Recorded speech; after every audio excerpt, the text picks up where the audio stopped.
is the one shown in the Radio Times entitled, Is David Attenborough Becoming Extinct? I like David Attenborough. Throw that orangutan out. Thank you. What's this comedy program called? Don't ask me, Cock. I'm only the fitter's mate. We present Don't Ask Me, Cock, I'm Only the Fitter's Mate.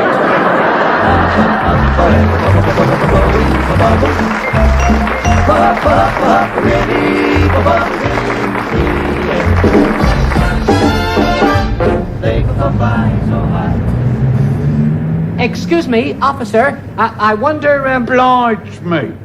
You're him. Him what's on the telly. Yes. I was wondering... Just wait till I tells my missus. Yes. Now, if it's not too much trouble... Never misses you, me and my old lady don't. On you comes with them wellies of yours. Yes. Would you... And what's that catchphrase you use? Yes, and there's more. You wait till I tell my missus, eh? You're very kind. I'm trying to find... Here, there's something else what you said. Yeah, you says, come here. You says that, you always says that when you read the letter from your mammy, didn't it? Wait till I tell my missus. You're, gotcha! Yes, blige me, you're that Frank Bruno. Jimmy Cricket. Yes, that's right, that's it. Could you tell me the way to the BBC studios? Our pleasure, Mr. Cricket. Straight on, sitting on the left. Oh, thank you. Bye. Oh, pleasure indeed. Just wait till I tell my missus. We never could stand the sight of him.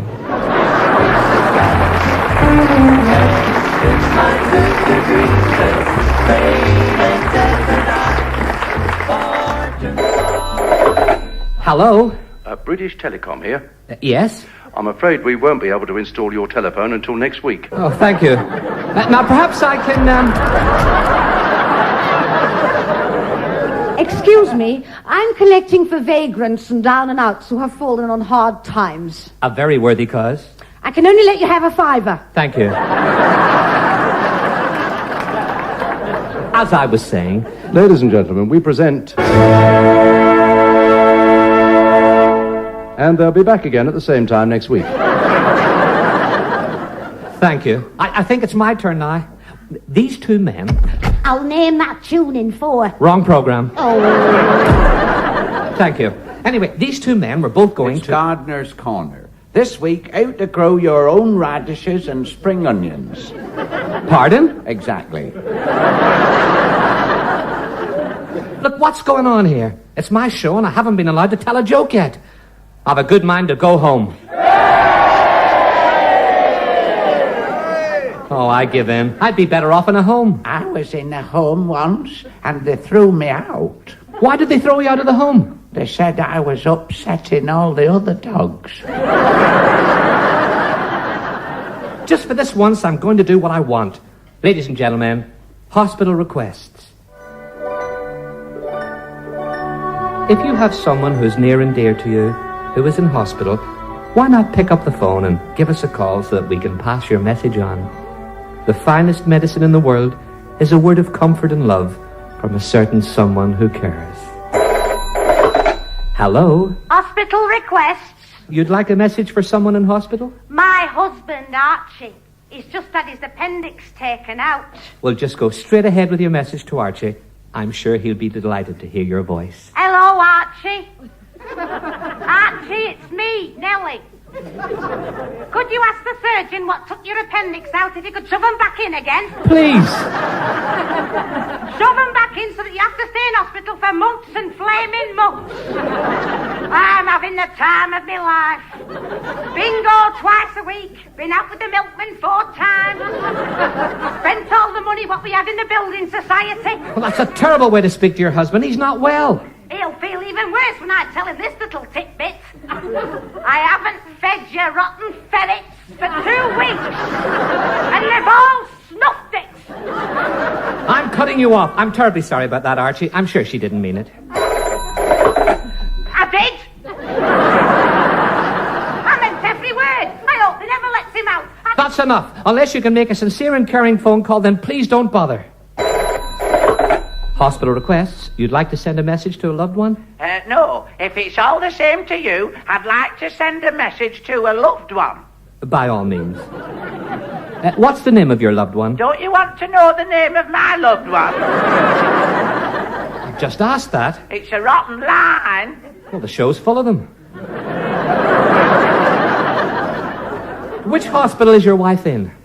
The Sir Gladys Pilkington Maternity Hospital. Ah, for mothers-to-be? They don't get many male patients that I know. Are you saying that your wife has become a mother? Triplets. And try and guess how old I am. I've no idea. 87. 87? And triplets. How old is your wife? She's coming up 21. Tell her I wish her all the best, and I'll be in to see her and the triplets as soon as I can. Well, why can't you go and see them now? I'm in hospital myself in an oxygen tent.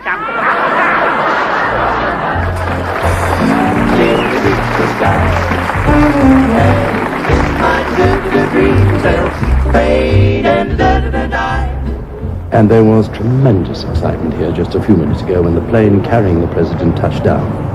I'm speaking to you from platform 3 at Euston Station.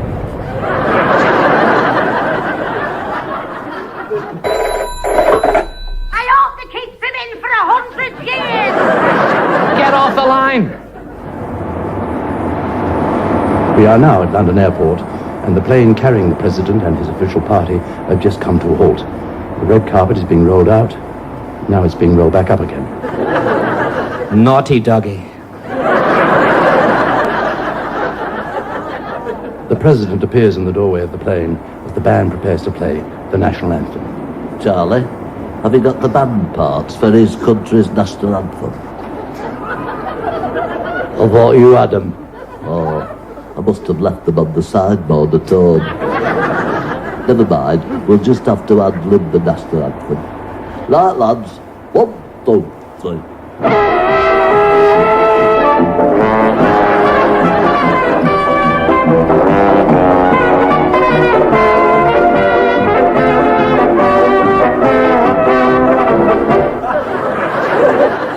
don't think anybody noticed. The president is standing in the doorway of the plane, waving to the waiting dignitaries and the many photographers.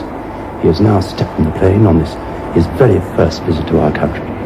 Unfortunately, the chappie whose job it is to place the steps in position leading up to the plane is on his break. The president, looking resplendent in the uniform of the Army Chief of Staff, is lying in a crumpled heap on the tarmac. He is badly hurt. That's a stupid name for a president. Looking rather anxious, the First Lady Mrs. Badly Hurt. is kneeling over the president and appears to be whispering in his ear. Get up, you Wally. That's even more ridiculous. Wally Badly Hurt. The president is now on his feet, but obviously still shaken by that very nasty fall. His wife has taken his arm and is very concerned as she's talking gently to him. You've ruined them good trousers. Get back in that aeroplane, you great useless object.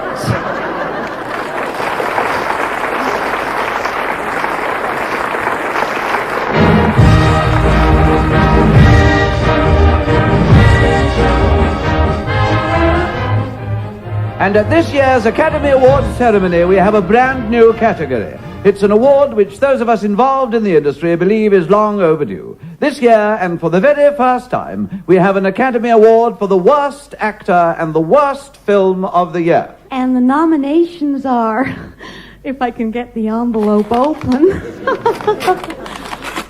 Oh, it's rather a large envelope. Oh, gosh. I've got to be home for Christmas. Oh, here we are, nearly. The nominations for the worst actor and the worst film of the year are as follows. Jimmy Cricket for Let Night Come Soon. Jimmy Cricket for Come Soon, and Jimmy Cricket for Let Night Come Soon. I think I'm in with a chance here.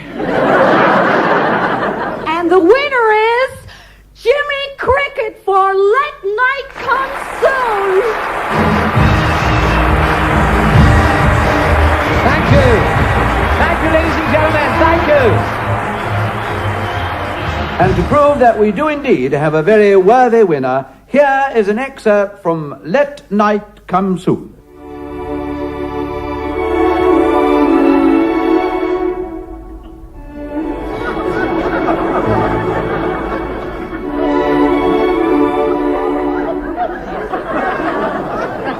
Daphne. Brian. Daphne. Brian. Daphne. Brian. Daphne. Brian. Oh, Daphne. Oh, Brian. Daphne, darling. Brian, darling. Daphne, yes. Brian, no. Yes. We can't, Brian. We must, Daphne. Brian. Daphne. Sorry, Daphne. It isn't right, Brian. We can't stop now, Daphne. We just can't. We must, Brian. We must. Why, Daphne? Why? You must know, Brian. You must. I don't know, Daphne. Tell me, tell me. I'm a woman, Brian. A woman. What's that got to do with it? You have to give me a hand. This sideboard's heavy.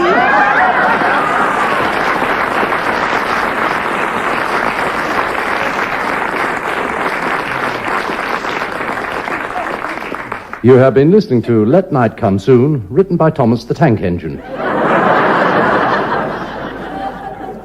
The part of Brian was played by some man who had been evicted from a doss house by a visiting knit nurse. The part of Daphne was played by a young lady who is now working at a cockle stall near Skegness. Oh, dear me. Only you could appear in a Lauderdale pig swill like that. You deserve the award for lousy acting. Never in all my life. God, dear me. Verbal pig swill, that's what it was. Daffy Duck's got nothing to worry about, I tell you. Well, I tried my best. Anyway, what have you ever done? I've won respect from my fellow professionals, I have, lad. You're looking at experience now. You follow my example and you won't go far wrong. Why, I'm old enough to be your younger brother. Experience at what? I was a dinky-doo. A dinky-doo? Was. What happened? I dinky did, and her husband duffed me up.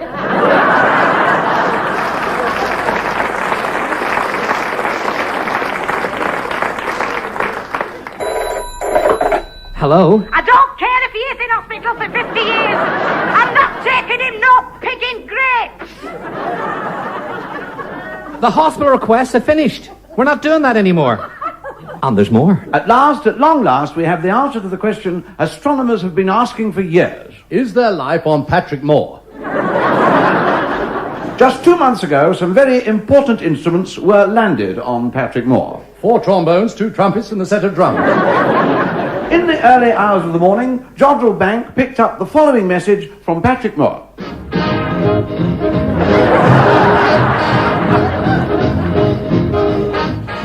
Obviously, plenty of life on Patrick Moore yet. Can we really comprehend the vast distances between the Earth and the planets? Here to tell us more about this fascinating subject is a man who is recognized throughout the astronomical world as one of our leading idiots. Thank you. I'll try and demonstrate to you the enormous distances between the Earth and the planets by using the following scales. If the Sun were reduced to a beach ball 12 inches in diameter, some of the planets would be represented as follows. Mercury. A grain of mustard seed from 75 feet away. Incredible. Jupiter. An orange from 96 feet away. Astonishing. Mars. A pea from 285 feet away. Impossible.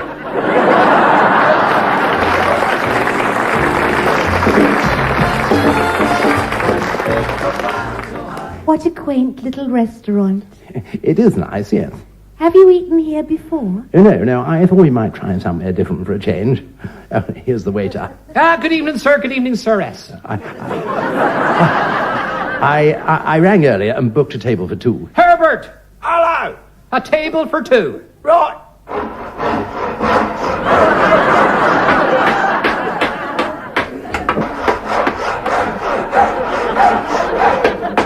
Right. Your table's ready. What's the name of this restaurant? The Riverside. You can see all the ducks on the river from the window. How charming. Which one do you like? The green and brown one with the white tail feathers is very pretty. Right. Now, how would you like it? That was a very brutal thing to do. We didn't want to eat it. Well, what would you like? I like an aperitif. Yes, through the door, and it's the first on the right. That wasn't what I meant. Oh, our trio has just arrived. How romantic. Background music while 2 young people dine together. Very nice. Now, I wonder if... How could we order with that noise going on? Would you like it with or without a side salad? We haven't even decided yet. I don't think we've got any. Will you stop that terrible music? Herbert! Hello. Elbow the trio. Thank you. What's the soup of the day? Well, it's the soup of the day before yesterday. What is it? Stone cold by now. What other soups have you got? I'll just have a look down my trousers. Look down your trousers. Yes, it's an old waiter's trick. Can always tell what the soups are by looking down your trousers. Now, that looks like the brown Windsor just above the knee. That is revolting. What's in the game pie? 2 snooker balls, 3 darts, and a set of dominoes. I don't think I like this place. What's the chef's speciality? The chef's speciality is standing on his head and whistling Moonlight Serenade up the leg of his trousers. He's no mug. What's the chicken like with stuffed roast chestnuts? Not very happy. His eyes are still watering. I don't think I feel very hungry. Would you send the wine waiter over, please? Monsieur Harry! Just hang on a minute. Just get yourself over here. What can I do for you? He's drunk. Well, you see, I had a sample the 48. 48? 48p a gallon. Oh. Spiteful stuff, the soles have dropped off my boots. Why don't you try the Lieberfrom? The Lieberfrom. What's the use? Let's go home. Only those other songs. Don't be going. Get this phone off.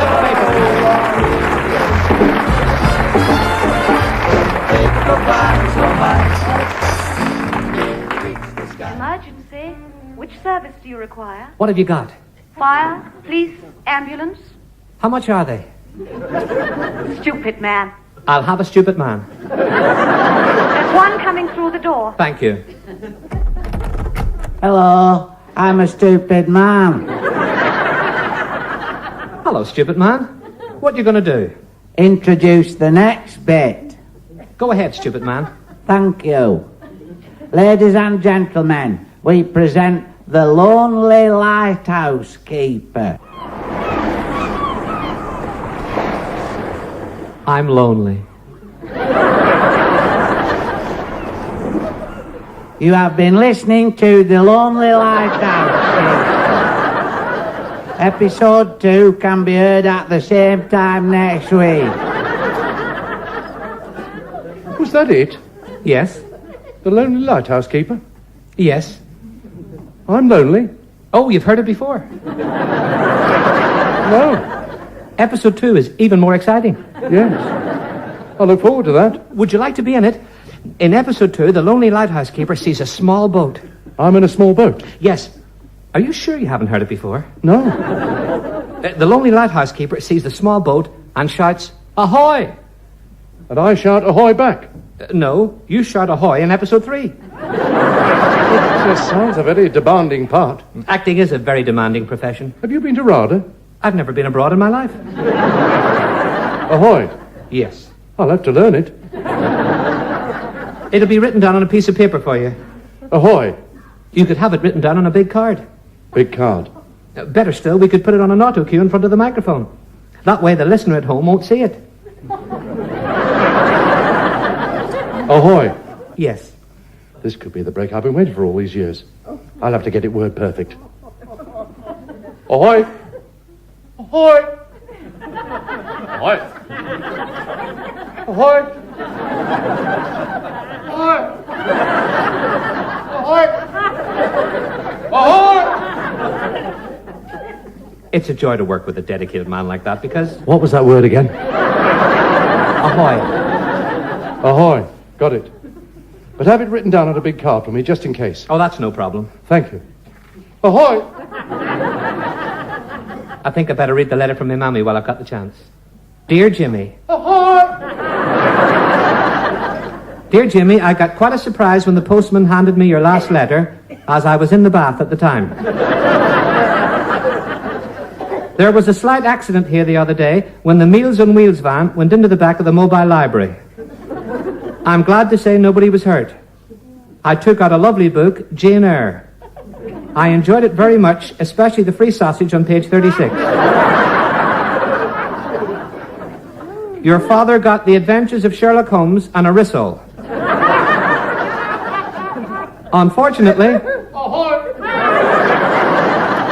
Unfortunately, he didn't have his reading glasses on, and he read the Rissole and ate the book. I've just had a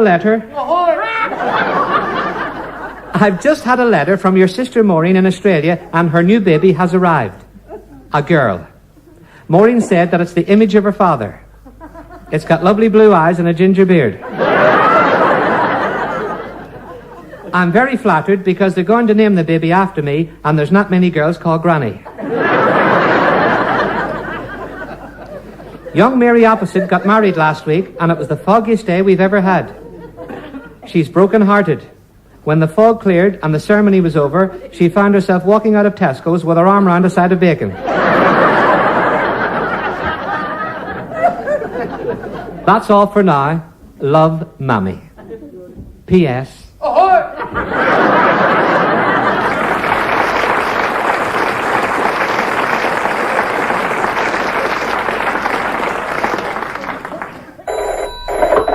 Hello? I meant every word of it. I'll not go and visit him in no hospital. I don't care if he's writhing in agony. I won't go and visit him. Please keep your voice down because there's a very important meeting taking place here. Ahoy. Ahoy. Will you stop that? Dear me, dear me. What am I going to do? What am I going to do? There's something wrong, Vicar? Something wrong. The congregation is assembled, the bride is due to arrive at any second, and the organist hasn't shown up to play the bridal march. Well, I can play the organ. The bridal march? One of the first things I ever played. Oh, then would it be possible for you? Could you Only too pleased to help. Oh, well, thank heaven. Quickly, up into the organ loft. Right away, Vicar. Oh, bless you, bless you. Here comes the bride. Now!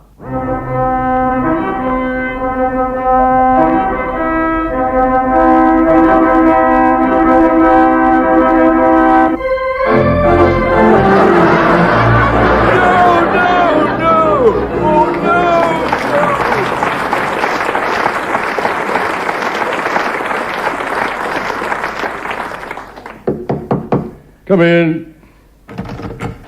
Thank you for seeing me, Doctor. Could I have your name? No, I'm using it. Sit down. I can't. Can't sit down. Well, that's why I've come to see you. Every time I sit down, something happens. You've got me slightly confused. I'll show you. I'm sitting down now.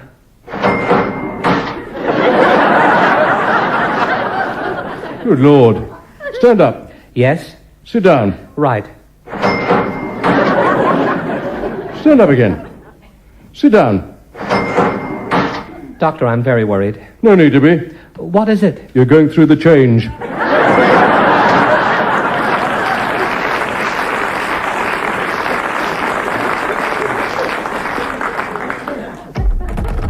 Hello, I'm a stupid man.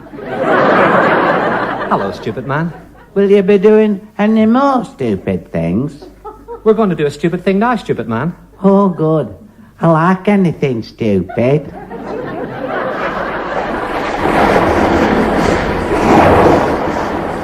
Help! Help! Pardon? Help! What for? I'm drowning! Don't you know that drowning can seriously damage your health? I can't swim! You'll never get a better chance to learn. Help me! Help me! You're the lifeguard! Help! I can't. Please help me! I'm on my break. I'm having hot pot. Help! My whole life is passing before my eyes! How old are you? 46! You've got plenty of time then. Have you no pity? Help! I'm just finishing this crossword in the paper. 6 down, a 4-letter word often used as a plea for assistance. Help! Why didn't I think of that?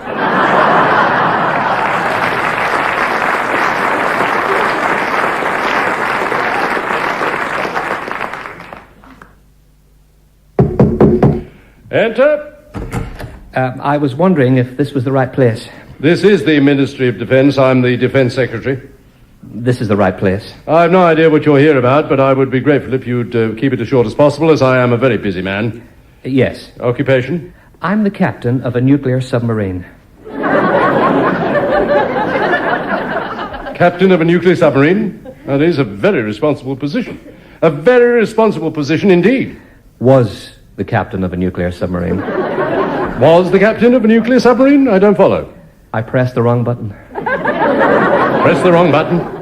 Yes. Press the wrong button? Do you know America? Of course I know America. It isn't there anymore. America isn't there anymore? I pressed the wrong button. I don't believe it. I thought it was the one for the hot chocolate. And America? Gone. America gone. I'm willing to pay so much a week if it'll help. No. America gone. I was wondering, do you think somebody might notice? Do I think somebody might notice? Might notice? It was on the news. Not the American news, because... He's wiped out the whole of the United States of America off the face of the earth. The dreaded nightmare has come true. Hello? Who? Good Lord. It's for you, the PM. How did Paul McCartney know I was here? It's the Prime Minister. The Prime Minister! Well, I wonder what it could be about. Take the phone, take the phone. Hello? Pardon? Are you sure? You're positive? Oh, that's fantastic news. Thank you. Oh, come on, man. What did the Prime Minister say? I haven't blown up America after all. Oh, thank heavens for that. It was Russia.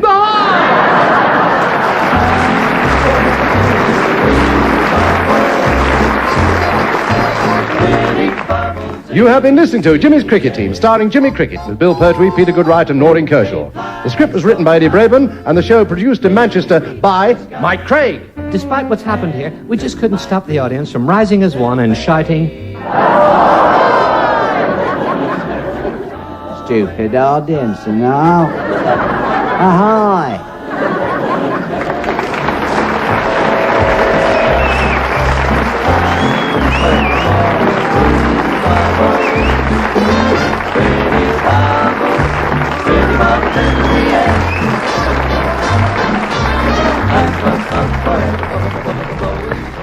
Jimmy's Cricket Team will be back in action next Thursday at 7:02.